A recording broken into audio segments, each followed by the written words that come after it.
I am very excited for this story here because we have two Gamergate veterans with us here. I saw this tweet the other day and I thought, my, oh my, we have Kay and Mitsu coming. We're going to start here because they're going to have so much to say. The Bethesda devs who have been laid off, everybody's seen the video of them protesting. And there's been a lot of pushback and people like, yeah, you should probably be fired. Yeah, it's probably, you probably didn't add a whole lot of value. Well, this started here. This person said, the nasty responses to Bethesda's devs unionizing for their livelihood on here is a prime example of how game developers are the most mistreated and dehumanized artists of any current medium by its audience. No wonder game devs rarely interact with the players. They've said, the gaming community may never recover from Gamergate. I feel. Jesus Christ! It's Gamergate's problem, right? We're the problem. It's not the fact that you released an article that said gamers are dead. They no longer need to be your audience. No, it's us. It's not you that shot the first shot. That's ridiculous. Oh my God. It's incredible. We still, to this day, it has been over a decade, and everything, whether it's Wikipedia, random tweets, anywhere, everything blames Gamergate, when literally the reaction was from journalists saying, gamers are dead, they are no longer your audience. That's where it came from. It is not about us hating you. You hated us first, and now you're surprised that there's backlash and that people are tired of you. That's exactly what happened. Oh my God. God, we're going back 12 years now. I love that you can just throw a match on the Gamergate fire and just explodes whenever Kay and Mitsu are on. But I'm not done yet. I'm not done. Oh. There's more here. Now, I want you to consider the source of this. We're going to get to the source here in just a second. This guy goes by Rusty Buckets. Okay, he says, gamers have been a euphemism for bigoted idiot for 20 years. And the gamers who find that offensive response was to become even more right-wing. But I promise being anti-union will not make video games feel how they did when you were 12 again. Anita Sarkeesian did nothing wrong. Anita Sarkeesian admitted to not even being interested in video games to begin with. She did everything wrong. I don't think she's the only problem. She's the one that people point to. I actually point to Felicia Day first, more than her. But I'm not going to go into a Felicia Day rant because I've dealt with her all weekend. It's incredible. And, oh no, you became a right-wing bigot. Sure, yes, great. Actually, you know what? Gamergate did red pill a lot of people and get them into politics. I will give that. There were a lot of people that they were just like, I just want to grill. I just want to play my video games. I don't care about what's going on in politics. Nothing. And they dragged all of us into it by saying white men bad for liking video games. You're bad because you like sexy women in video games. You dragged us into the politics. Absolutely, you radicalized a lot of people. That's on you. That's not on the people that are, it's victim blaming. Mitsu? Oh, boy.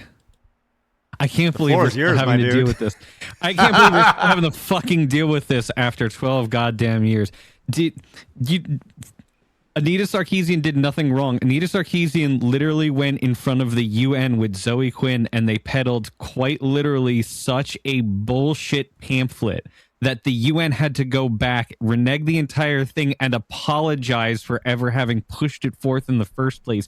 And you tell me Anita Sarkeesian did nothing fucking wrong? Shut your fat fucking face. I am so goddamn sick of hearing how, the developers feel mistreated and stuff like that. That's fine. If you want to say off of social media, I totally fucking get it. If Randy, because Randy Pitchford used to do this, he literally admitted it. If Randy wants to go out there and be the lightning rod and take all the criticism so all the good people at Gearbox don't have to deal with the bullshit that we peddle, fine. But guess what? At the end of the day, we're still the goddamn consumers. Ultimately, we're paying your paycheck. So if you are not putting forth a product that we want to play, that's on fucking you guys. And you're not going to be able to run interference as the games journalist industry anymore and have people listen to that slop. We're well past the point of Kane and Lynch. We're well past the point of the Dorito Pope. Anybody can go out there and find their favorite content creator to be able to get a real opinion on what is actually being put out there for us to consume and play as a result. You don't have to just accept what's coming your way.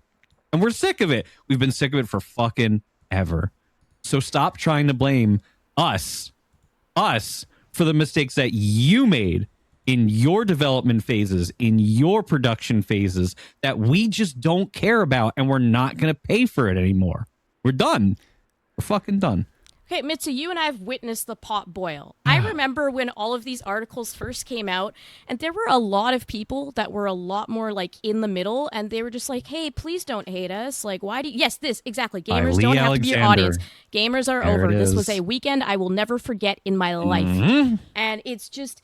the pot boiled slowly, and now we are at a point where they're saying, oh, the gamer audience is so toxic, they hate us, and blah, blah, blah. You know what? I will say that people are more intense towards the gaming industry now, but it absolutely started from them shooting at us first.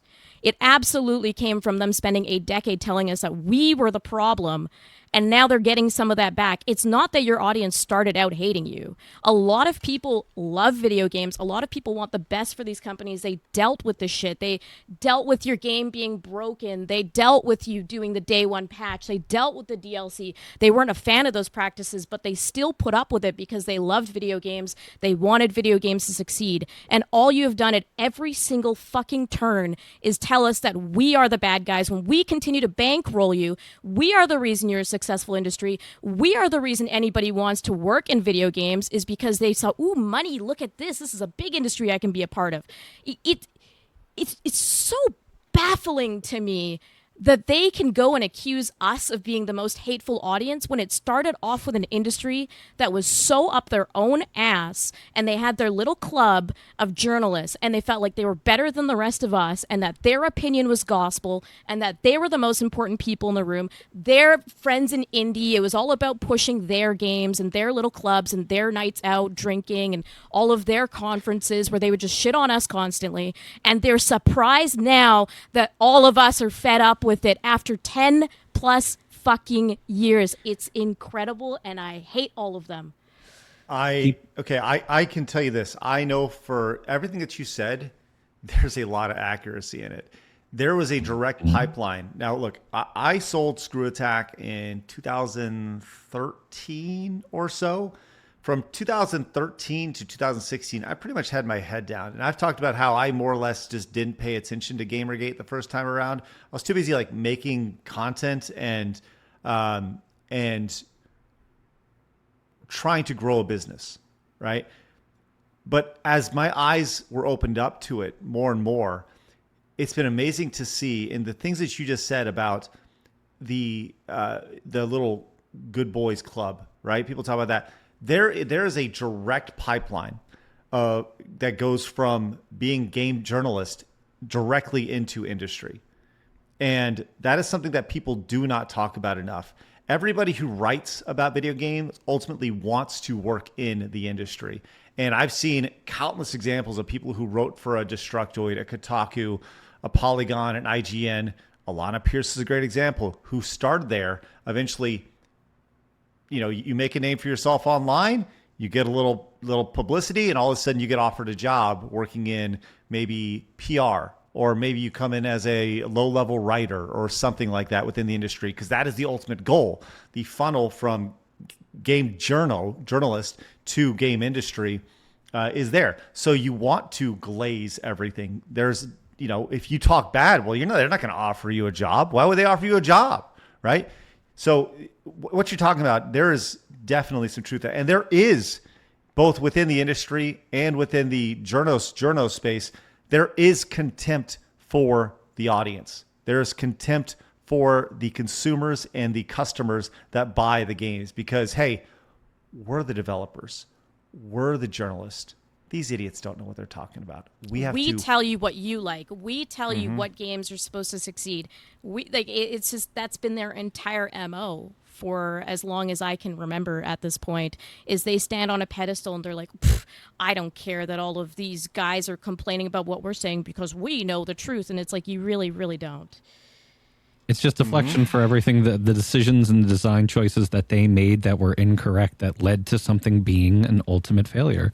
Don't try and push Dragon Age Veilguard on the Dragon Age fans because they're going to know exactly what the problems with that game were, and they're not going to buy it. They're under no obligation to buy your crap just because you have a job. And if you keep putting out crap, you're going to get less and less money, and some of you guys are going to need to get got. And they're getting got in real numbers now. It upsets me too because criticism in the video game industry initially came from people actually wanting the games to improve, and I think that still exists here.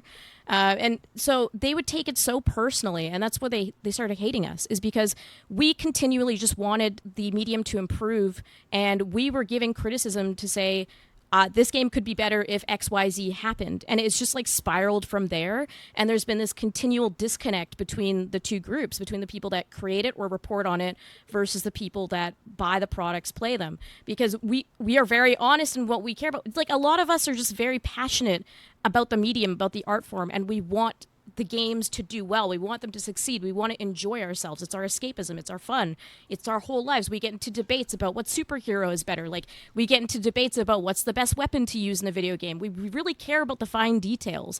And that's being receptive to that criticism is not for everyone. There's a lot of people who cannot handle that their art project at the end of the day is being torn apart in their eyes, when realistically the way that is coming across is that the fans just want the best thing possible, and they know that there's going to be a sequel, and they want that sequel to be even stronger. So it's just been interesting to see this very slow like push from each other, and I will always stand by that they took the first shot, because you should be able to take some criticism from the people that are spending $100 on your game. You should be able to hear, hey, I wish you guys did this instead. And it 100% started very, very, very innocent.